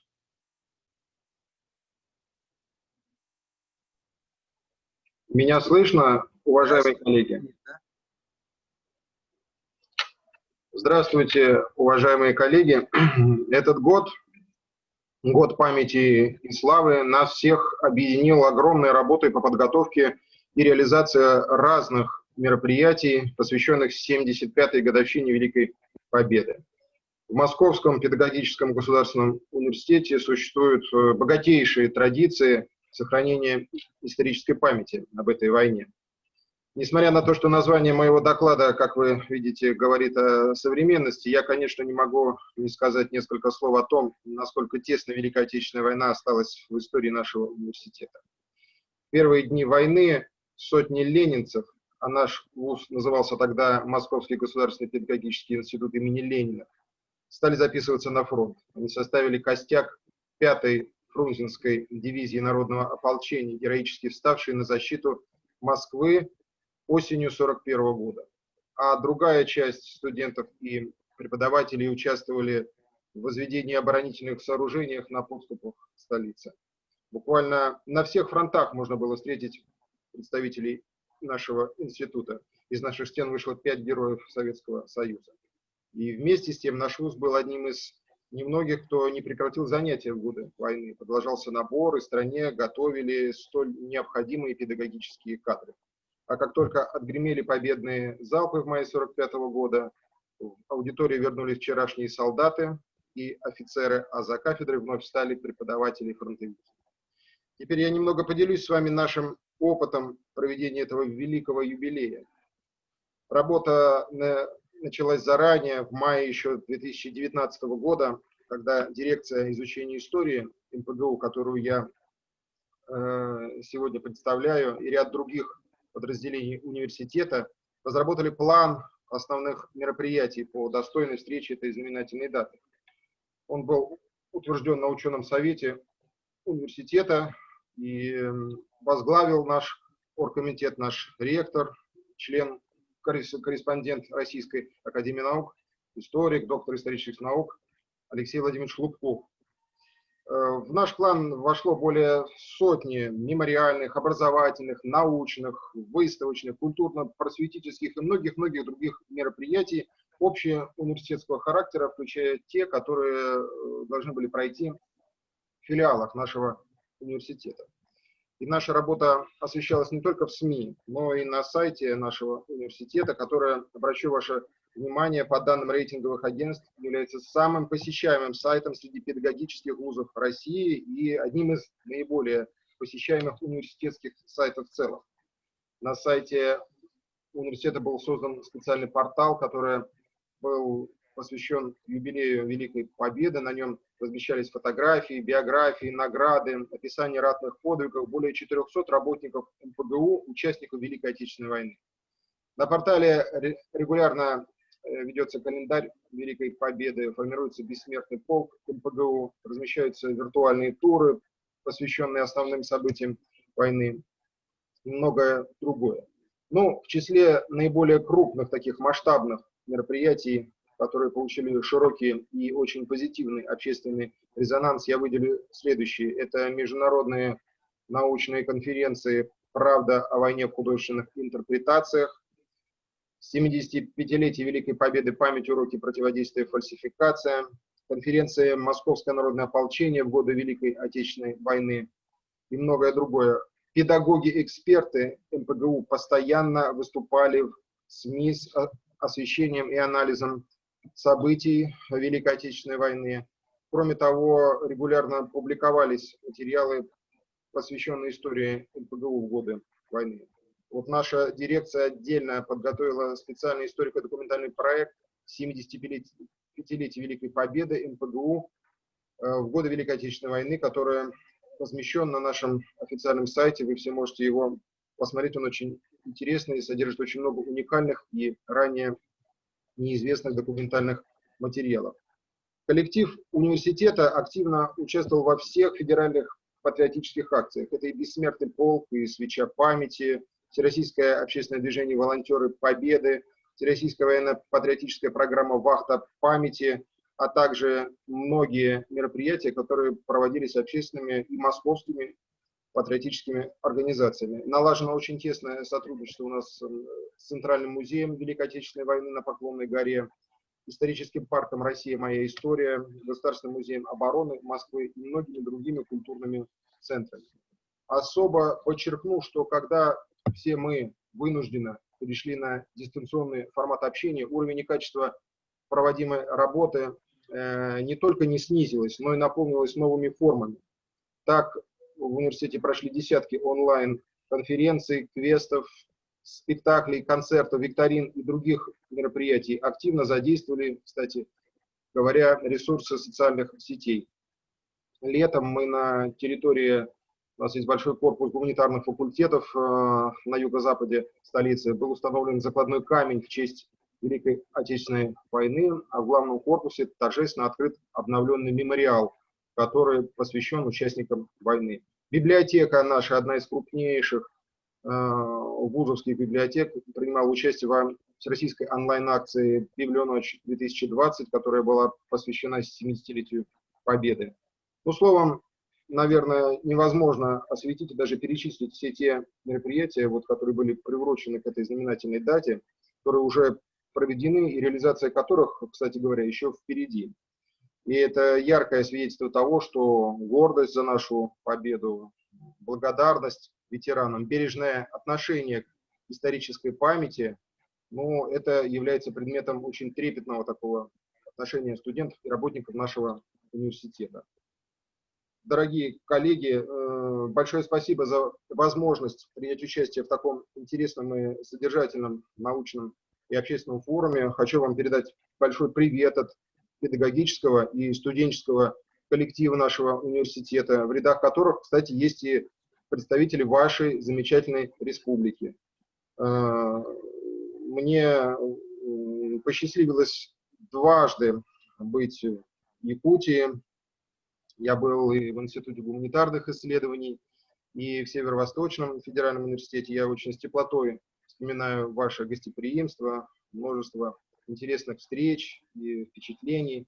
У меня немало есть друзей, коллег в Якутии, с которыми я поддерживаю постоянные контакты. Желаю вам всем крепкого здоровья, дальнейших творческих успехов. Уверен в продолжении нашего плодотворного сотрудничества. Большое спасибо за внимание. Спасибо, Андрей Сергеевич. Слово берет как раз ваш коллега Боякова Сардана Ильинична, заведующий отделом Института гуманитарных исследований, доктор исторических наук. Пожалуйста, Сардана Ильинична. Добрый день, добрый вечер, коллеги, все участники конференции. Спасибо всем за те теплые слова, особенно коллегам, которых, конечно, безусловно, мы помним, любим, ждем по-прежнему в Якутии. Кстати, Андрей Сергеевич приезжал к нам, выступил, как сейчас помню, замечательным докладом на конференции по социально-экономической и общественно-политической истории Якутии XX века. Как раз хотела немножко рассказать о том, как сейчас мы завершаем работу над историей Якутии. Ну, возможно, некоторые, может быть, многие знают, что на протяжении последних 7 лет коллектив нашего института в содружестве со специалистами Северо-Восточного федерального университета, Академии наук проводит очень большую работу по написанию, завершению новой академической истории Якутии. Предыдущая история у нас вышла в 50-60-е годы, и, конечно же, давно назрела необходимость такого создания обобщающего труда, как история Якутии. Она у нас в 3 томах, и как раз 3-й том посвящен основным проблемам, событиям истории 20-го, начала 21 века, среди которых, безусловно, ключевым является период Великой Отечественной войны. Вообще, в целом, если говорить об изучении истории Великой Отечественной войны, то вот новый импульс и фундаментальные наработки у нас как раз появились где-то начиная со второй половины 60-х годов. И как раз вот Марина Юрьевна рассказывала историю празднования Победы. Конечно, это тоже во многом связано с общей такой политикой, изменением в положительную сторону политики нашего государства. И именно наш коллега старший Дмитрий Дмитриевич Петров впервые нашел очень много новых документов в Министерстве обороны Советского Союза. Благодаря ему мы узнали о подвиге, трагедии, подвиге на Ильмени. Теперь там наша республика установила памятники. И, кстати, вот тоже во многом благодаря его исследовательской работе Федор Матвеевич Охлопков, о котором так вот тепло, ярко нам рассказывал Сергей Степанович, наш знаменитый снайпер, получил в 1965 году звание Героя Советского Союза. Хотя он тоже был представлен в годы войны. Вот Светлана Иннокентьевна как раз упоминала о 4 наших земляках, которые тогда не получили это звание по разным причинам. Например, тот же Виктор Николаевич Захаров дважды представлялся к званию Героя Советского Союза, но поскольку являлся сыном раскулаченного, он тогда звание не получил. Ну, тоже во многом благодаря и работе историков в конце 80-х годов 3 наших земляка получили звание Героя Советского Союза, ну, потом Советский Союз распался, и сейчас, хотя работа и продолжается, но понятно, что здесь может речь идти только о том, чтобы присвоить звание Героя России. Что касается вот нашей современной работы, то, безусловно, конечно же, с новых каких-то подходов мы переосмыслили те работы, которые уже были изданы. С другой стороны, нам очень повезло, что вот как раз последние 7 лет у нас прошло 2 больших очень события. Это 70-летие Победы и 75-летие Победы. И как раз вот в эти годы, ну и опять-таки истек срок 75-летней вот секретности, очень много документов было рассекречено. Прежде всего, это документы военкоматов, значит, документы, ну, чуть раньше мы получили доступ к документам Министерства внутренних дел, ФСБ, ну и Министерство обороны, самое главное, начало очень большую работу по цифровизации, оцифровке своих документов, и эта работа была подхвачена и другими архивами. И очень оперативно все рассекречены буквально последние 2-3 года документы военкоматов, они оцифрованы нашими архивистами, за что им тоже большое спасибо. Очень помогло нам, особенно в условиях пандемии это. Акцент мы в своей работе, конечно же, сделали на тех страницах, которые, к сожалению, ну и понятно, по объективным причинам не могли быть раньше освещены, посмотрены. То есть речь больше всего идет, конечно же, о таком понятии, как цена победы. Потому что цена была, конечно, неимоверно высока. Светлана Иннокентьевна, один из наших авторов этой главы, сегодня немножко рассказала. Прежде всего, конечно же, мы попытались все-таки посчитать наши потери, которые до настоящего времени все-таки четко не обозначены. Но если говорить о прямых потерях военных, то речь сейчас уже историки остановились на цифре 31-32 тысячи человек. Причем это достаточно высокие у нас безвозвратные потери для нашего небольшого народа, небольшой республики. Это связано с тем, что основные мобилизации происходили в 1941-1942 годах. Кроме того, очень много трагических ситуаций связано с войной. Одним из них, например, является судьба военнопленных. И только вот буквально в последние годы какие-то сведения более точно появились, и мы очень рассчитываем на то, что появилась возможность использовать архивы Германии в этом отношении. Какие-то материалы мы уже немножко использовали, но сейчас вот, кстати, одна из участниц нашей конференции, аспирантка Института всеобщей истории Евгения Бечерякова, она как раз вот занимается этой проблемой. Мы тоже очень рассчитываем на будущее, что в этом вопросе мы продвинемся. Впервые, конечно, отражены такие сюжеты, как спецпереселенцы. В годы войны в Якутию прибывали по-прежнему спецпереселенцы, но здесь у нас уже появились новые категории. Это финны-ингерманландцы и немцы Поволжья. Это не считая того, что еще в начале 1941 года прибыли, конечно, очень большая группа литовцев, латышей и так далее, ну, бывших, то есть граждан новых, только что присоединенных прибалтийских республик. И как раз вот эти категории были отправлены на самые тяжелые работы принудительные, на север, по созданию там новой рыбопромышленной промышленности. Ну, значит, конечно же, мы не могли обойтись без без рассмотрения такой тяжелейшей проблемы, как голод в республике Саха-Якутия. И у нас получилась такая, не получилась, а такая тяжелейшая ситуация в республике была, что потери в тылу у нас даже несколько превышали потери на фронте. Потому что и при этом большая часть населения умерла от голода. Но я здесь не буду подробно рассказывать. Есть уже работа опубликована, диссертации защищенные докторские, в том числе, по этой теме в том числе.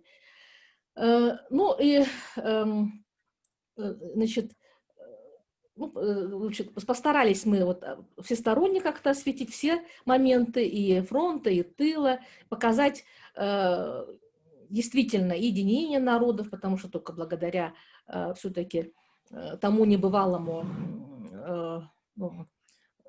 той небывалой консолидации, когда все силы были отправлены для победы на фронте.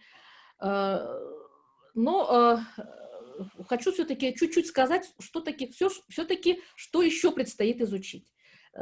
Ну, во-первых, все-таки до конца, конечно, полностью поименно, несмотря на то, что в нашей республике уже вышло 8 томов книги памяти, все еще мы, конечно, не можем сказать, поставить цифру об окончательных потерях. Но это и, пожалуй, на сегодняшнем этапе невозможно, потому что до сих пор у нас, как говорится, пока не похоронен последний солдат, пока мы не узнали судьбу последнего пропавшего без вести, пока это невозможно.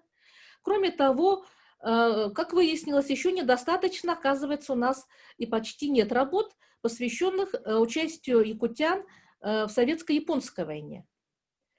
До сих пор даже мы не знаем точного количества участвовавших, но здесь это связано также и с тем, что, как правило, вот эти призванные в 1944-1945 году, они служили по 7 лет. То есть пока еще даже вот эти материалы военкоматов еще не открыты.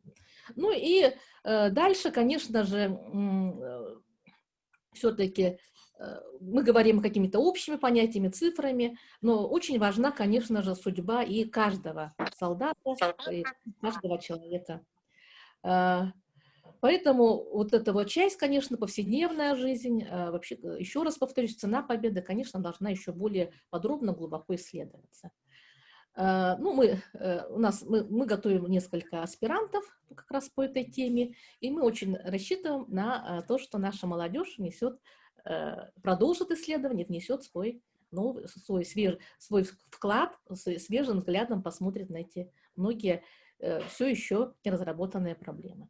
Но я думаю, одним из таких вкладов, конечно же, станет и сегодняшняя конференция. Очень представительная, на мой взгляд, очень интересная. Спасибо всем участникам. Спасибо, Сардана Ильинична, за программное выступление. Мы узнали о планах одного из ведущих научных учреждений Дальнего Востока и Сибири, стареющего института. И мы узнали, хотя под боком живем, трудимся, но тем не менее планах не были посвящены. Вот. Следующее слово берет Худалеев Андрей Николаевич, представляющий Российскую академию народного хозяйства и государственные службы, с которой у нас в Якутии крепкие связи, всякие научные, исследовательские и дружеские. Пожалуйста, Андрей Николаевич. Да, меня слышно? Да. И видим. Да, добрый день, уважаемые коллеги. Я постараюсь, во-первых, уложиться в регламент.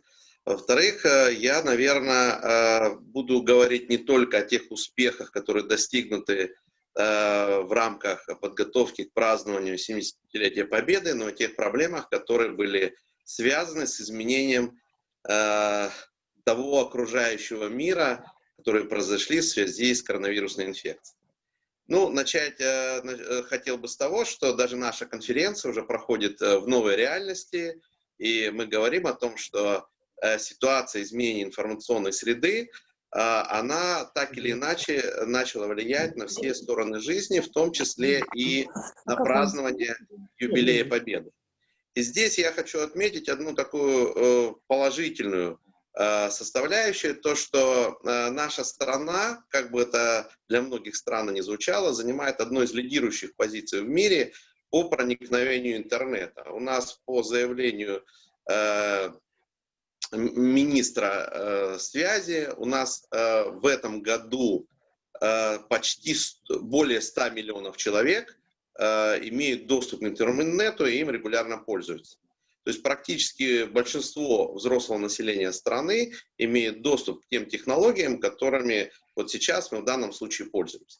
Это положительная сторона, конечно, но вот как раз празднование этого выдающегося праздника, может быть, я не совсем правильно сказал, но показало, что мы потеряли некие форматы, которые именно сплачивают разные народы, когда они идут в одном строю, например, когда мы говорим мероприятие «Бессмертный полк». Ведь, по сути дела, «Бессмертный полк» — это такая инициатива, которая показала, что люди, которые становятся в строй плечом к плечу, они не зависят от возраста, национальности, они скреплены общей памятью наших предков, представителей разных национальностей, которые вместе ковали Великую Победу. А в этом году «Бессмертный полк» проводился в онлайн-формате. И проводился не на День Победы, а гораздо позже, но как раз проведение вот этого мероприятия в онлайн-формате показало ряд проблем и угроз современного мира, которые таятся как раз в продвижении информационных технологий. Ну, наверное, все, кто меня сейчас слышит, они знают те примеры, когда под видом своих родственников в списке Бессмертного полка некоторыми молодыми людьми забрасывались портреты лидеров нацистского рейха, предателей, Власова там, и так далее, и так далее. Были возбуждены уголовные дела, в том числе их нашли, модераторы вычислили там, и так далее. Но это говорит о том, что наряду с научными исследованиями, которые восстанавливают память о Великой Победе, увеличилось количество тех, кто, злоупотребляя вот ситуацией в информационном пространстве, пытаются мало того, что устраивать информационную провокацию, но хуже того, что появляются так называемые псевдонаучные работы, передачи и так далее, которые посредством интернета становятся широко доступны для больших масс людей. Сегодня уже говорили о необходимости усиление работы с молодежью. То, что молодежь сегодня, к сожалению, в том числе дети, они значительную часть времени проводят в интернете. И вот доступность вот такой информации, она становится, к сожалению, угрозой как раз формирования общественного сознания у молодого поколения. Ну, и я приведу буквально последний пример.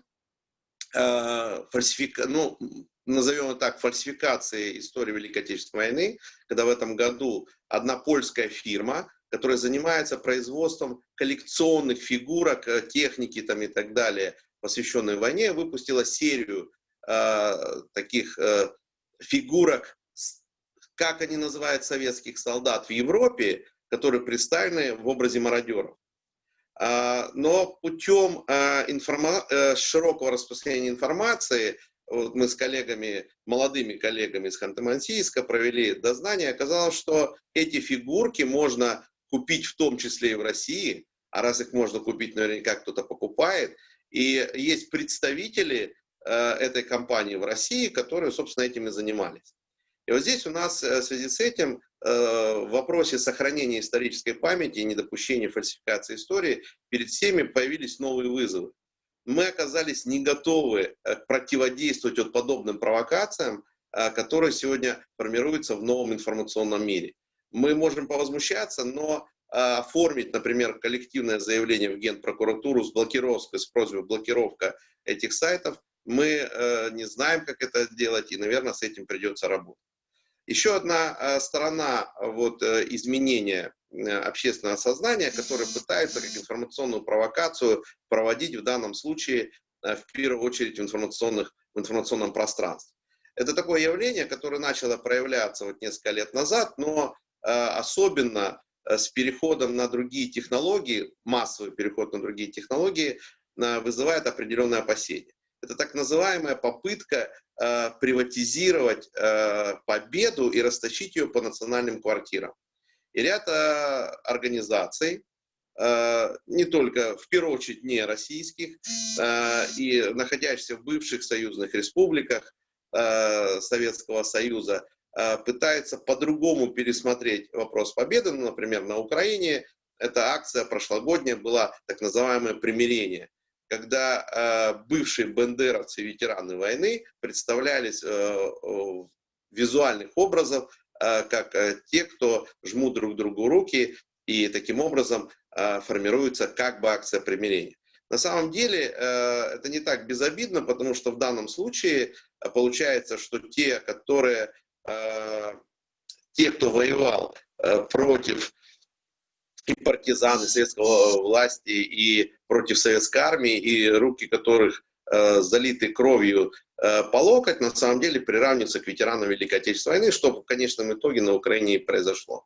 Но это одна сторона, вторая то, что начинают считать, это вот такая вещь, когда мы говорим про дружбу народов, вот ее разбить, потому что у нас праздник официально называется День Победы Советского народа. И вот советский народ, как единение народов разных, представители разных территорий, от севера до юга, с запада на восток, показать, что начинает делиться, каких больше было героев по процентному количеству населения, пытается протестовать, я с таким, к сожалению, что на самом деле представители этой республики, это на самом деле туда были записаны другие и так далее. Есть научный подход, есть цифры, которые сегодня на научной конференции звучали, но, к сожалению, для широкой общественности они остаются в данном случае не столько недоступны, неизвестны. И вот сейчас перед нами как раз стоит задача, вот мне кажется, что это важная задача, и я готов предложить нашу платформу комиссии по вопросам информационного сопровождения государственной национальной политики для публикации, выступлений этой конференции, особенно те, которые мне очень понравилось, когда с презентацией есть визуализация. К сожалению, молодежь сегодня больше воспринимает информацию через картинки. И вот в прошлом году мы на нашем сайте комиссии, сегодня он выполняет функции сайта Президентского совета по межнациональным отношениям, открыли рубрику «Победа многонационального советского народа в Великой Отечественной войне», где мы разместили ролики как раз о вкладе разных народов в победу и в общей, скажем так, составляющей этой победы. Почему я именно так расставляю акценты? Потому что практически до сегодняшнего года, 75 лет победы, у нас не был увековечен трудовой подвиг. И только в этом году у нас появился статус город трудовой славы. Но у нас есть еще такие страницы, которые бы я хотел, вот, заключая свое выступление, рассмотреть. И, может быть, для кого-то, кто у нас коллеги-ученые, возможно, стало бы предметом научного интереса. Это, в первую очередь, направлено на молодежь и, наверное, на детей. Мне так случайно абсолютно в своем научном поиске я столкнулся с тем, что у нас на территории тех областей, которые были оккупированы, действовали комсомольско-молодежные подпольные группы, которые состояли из молодежи. Вот у меня один из таких проектов в Крыму, где в подпольной группе в Бахчисарае из 12 человек были представители 7 национальностей. Стоит памятник. Но о нем никто не помнит, они водят экскурсии. Когда я начал собирать материал, оказалось, таких групп было 18 в Крыму. И про одну-то мы знаем, про остальные нет. И расширяя свой вот, исторический поиск, я выяснил, что цифра неточная, что около более 100 тысяч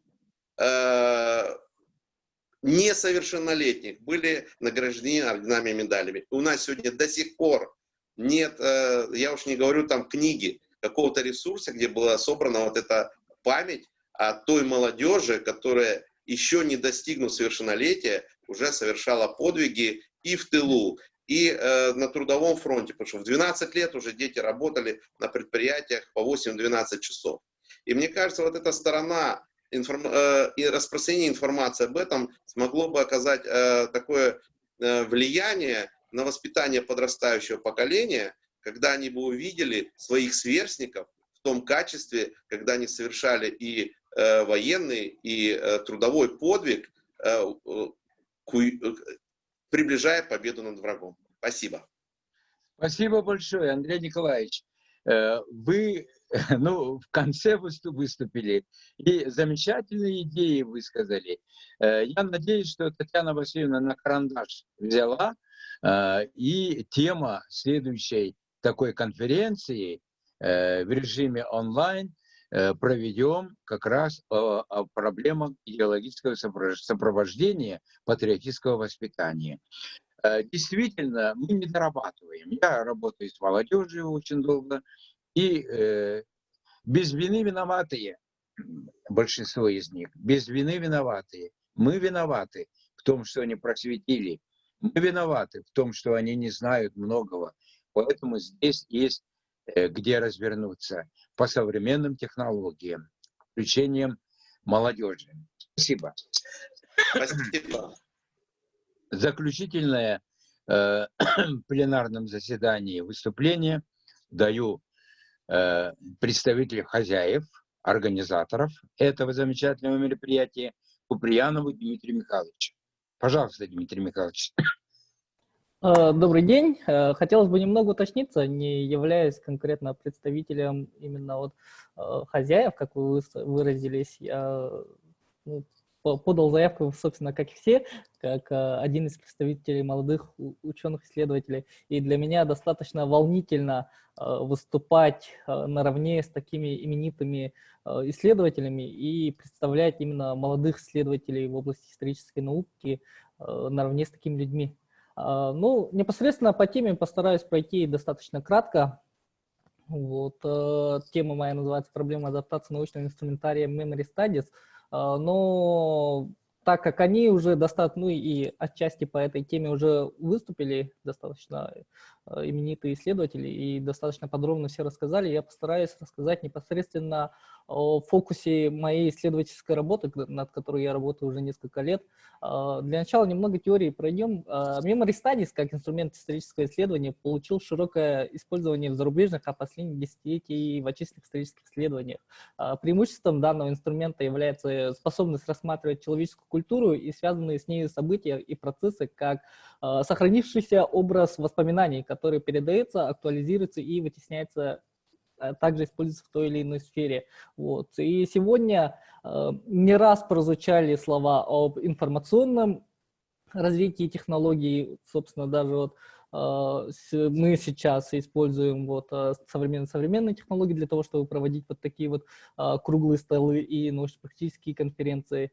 И подытоживая вот этот вот опыт, стоит отметить и принять тот факт, что современные технологии, они очень крепко закрепились в нашей вот современной жизни, и невозможно, скорее даже представить современную жизнь без этих самых технологий. Поэтому фокусом нашего внимания, внимания из нашего исследования как раз стала возможность использования инновационных технологических технологий с точки зрения сохранения культурного наследия и культурных наших материалов. Собственно, инновационное и технологическое развитие человечества в 21 веке, она значительно расширила данный инструментарий технологии Memory Studies, и, собственно, она активно применяется в исторических исследованиях. На сегодняшний день в мире сложился большой пласт документов, воспоминаний по устной истории, образованные разными способами фиксации и воспроизведения этой самой информации. Стоит подчеркнуть о том, что в совокупности ретроспективная информация из воспоминаний, несмотря на всю свою субъективность, содержит достаточно важную информацию об особенностях исторической эпохи, бытовых и социальных практиках жизни в экстремальные периоды. Никак не могу исключить как раз деятельность современных медиапарков в сети, допустим, «Россия. Моя история», которая создала уникальную методику доступности информации как раз и знаний для представителя разного поколения, которая помогает реанимировать, собственно, историческую память. Вот. И, собственно, рассматривая современное историческо-культурное наследие именно с этой точки зрения, нами был предложен проект о детях войны с точки зрения как раз мультимедийного медиапространства, и которое могла бы быть представлена, именно показана и использована абсолютно на разных носителях. Сейчас, вот в современное время, как уже я ранее говорил, у нас под рукой всегда есть телефоны, ноутбуки. Во всех школах уже обязательным атрибутом стало наличие компьютеров, проекторов. И, как уже отмечал Андрей Николаевич, у молодежи закрепление информации больше идет с точки зрения именно рассматривания разного рода картин или же медиа материалов. И в рамках данных вот как раз выводов мы решили, что одним из способов весьма интересных и весьма таких ярко возможных как раз становится создание мультимедийных экспозиций, которые можно транслировать на разного рода аппаратах. Вот. И также одним из важных фокусов данного внимания станет воспоминания людей пожилого возраста, которые имеют очень большую ценность, так как комплекс их взглядов позволяет нам взглянуть на те или иные исторические процессы глазами современников тех самых событий, что строит историю повседневного населения. Было использовано нами и используется сейчас самые разные форматы. Одни из таких форматов является Electronic Flipbook, которая поддерживается абсолютно разными и телефонами, и ноутбуками. И сейчас вот данный проект как раз ведет активную работу по сбору информации. На данный момент нами собирается воспоминания детей военных лет. К этому активно подошли и дети, и молодежь, и, собственно, и старшее поколение. Представлены моей статьи, которые я направил ранее, были вырезки из наших трудов. Об них я, наверное, рассказывать не буду, потому что займет достаточно много времени. И стоит лишь, хотелось бы только отметить, что проведенная и проводимая нами проектная работа вносит достаточно интересный взгляд с точки зрения сохранения исторической памяти, потому что именно мультимедийность этой самой информации в молодежи и в молодом поколении, она достаточно сильно меняется. И если раньше, допустим, даже поколение моего возраста узнавало информацию из книг, из рассказов, например, вот старшего поколения, то сейчас современной молодежи дается возможность узнавать информацию, если не из прямых уст, то хотя бы с сохранением вот таких вот видео материалов или же рассказов, которые оформлены как раз вот такой вот более доступный формат. Ну, а также активная вот молодежь, примерно моего возраста, которая занимается тоже сохранением культурно-исторической памяти, создает очень много интересных вот таких вот платформ. Это те же самые игры, которые вот сделаны по воспоминаниям героев. И, например, если в современное время одним из ведущих игровых структур организации являются западные, если так было во всяком случае в настоящее время, то сейчас наши отечественные игростроители, скажем так, они уже начали замещать американских или западных игроиндустрий, и у молодежи появляется как раз широкая возможность узнавать историю для максимально доступной для них платформе. И благодаря этому, как нам кажется, достаточно хорошо ведется работа как раз по сохранению. И поэтому сейчас нами ведется и как раз такая вот проектная работа по возможности создания более продвинутых платформ для сохранения исторической памяти среди молодежи. Спасибо, Дмитрий Михайлович. Я прошу прощения, увидел и ресурсный центр, сразу же подумал, что это наш ресурсный центр. Оказывается, у вас солидная организация.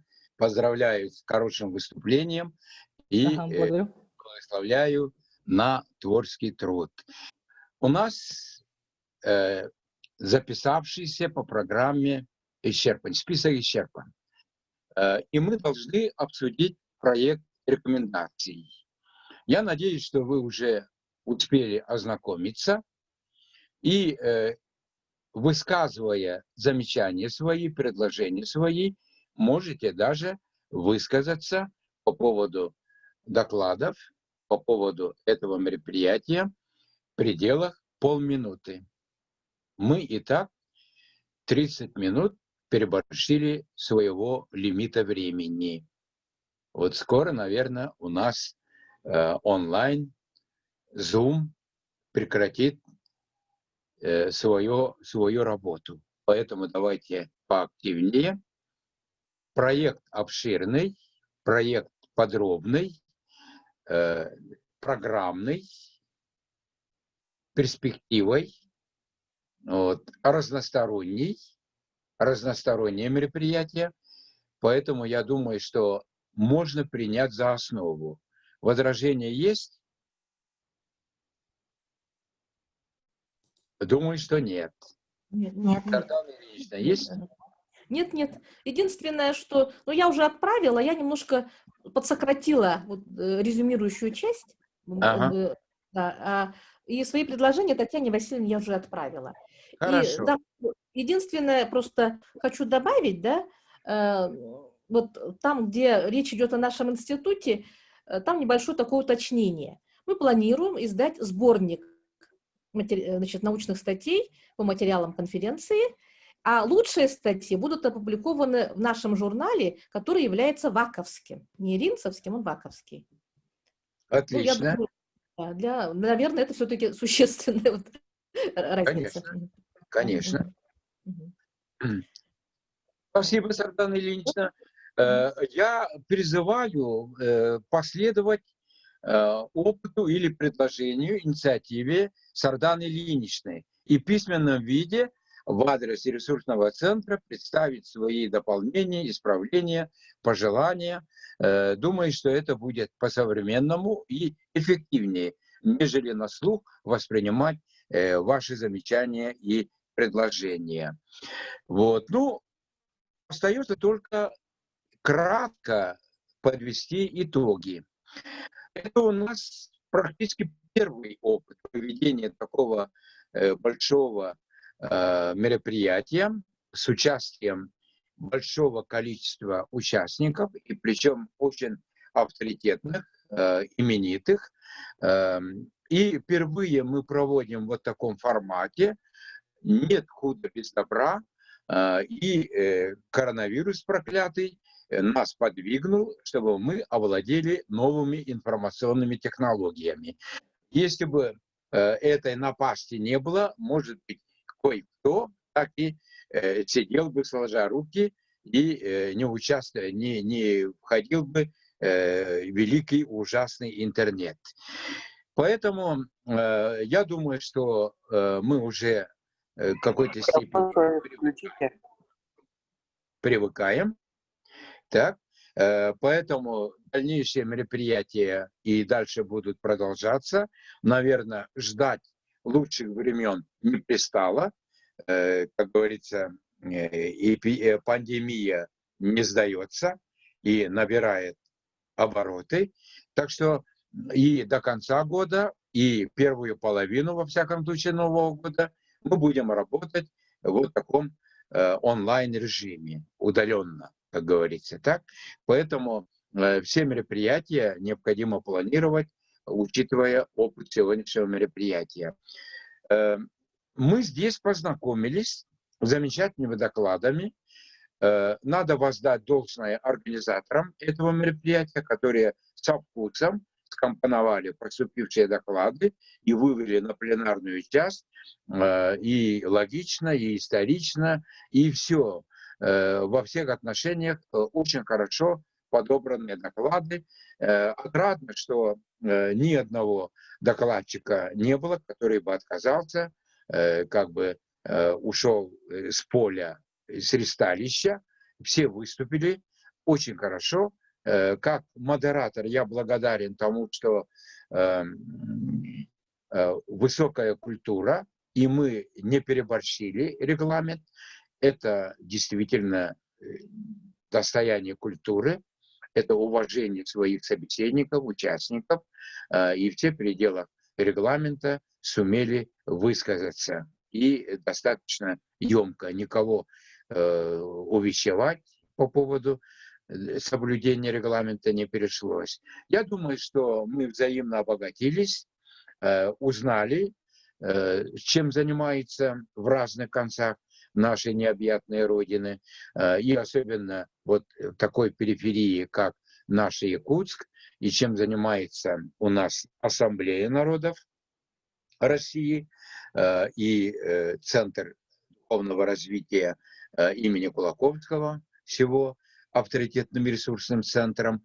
И думаю, что эти контакты будут продолжены в новом формате, в новых условиях, новыми впечатлениями. Последние выступления мне чрезвычайно понравились, они должны иметь продолжение. К сожалению, мы по инерции, только лучшие стороны говорим, позитивные стороны говорим, а негатив даже боимся упоминать, боимся высказать, а на самом деле проблемы надо скрывать, болячки надо вскрывать, иногда хирургия помогает. Поэтому с молодежью, молодежной памятью, преемственностью есть большие проблемы, которые, к сожалению, умножаются. Беспамятство убивает. Социальная амнезия – это враг номер один. И современные технологии способствуют этому. Мы должны компенсировать все это. Надо придумывать такие механизмы, которые позволяют нам противостоять вызовам времени. Андрей Николаевич очень верно расставил акценты, и это подкрепил Дмитрий Михайлович Куприянов, сам молодой человек, который знает, как говорится, эту проблему изнутри, и дал нам очень дельные рекомендации по дальнейшей работе нашего клуба, можно сказать, так, нашего сообщества научного по популяризации действительно великой эпохи, великих побед. Это во всех отношениях хорошо. Я благодарю всех участников за активность, за понимание, за внимание. У нас дезертировавших очень мало, практически все, которые вошли вот в эту систему Zoom, до конца выслушали. Спасибо за внимание и терпение. До новых встреч в онлайн-пространстве. Спасибо. Спасибо. До свидания. Спасибо большое вам. Спасибо.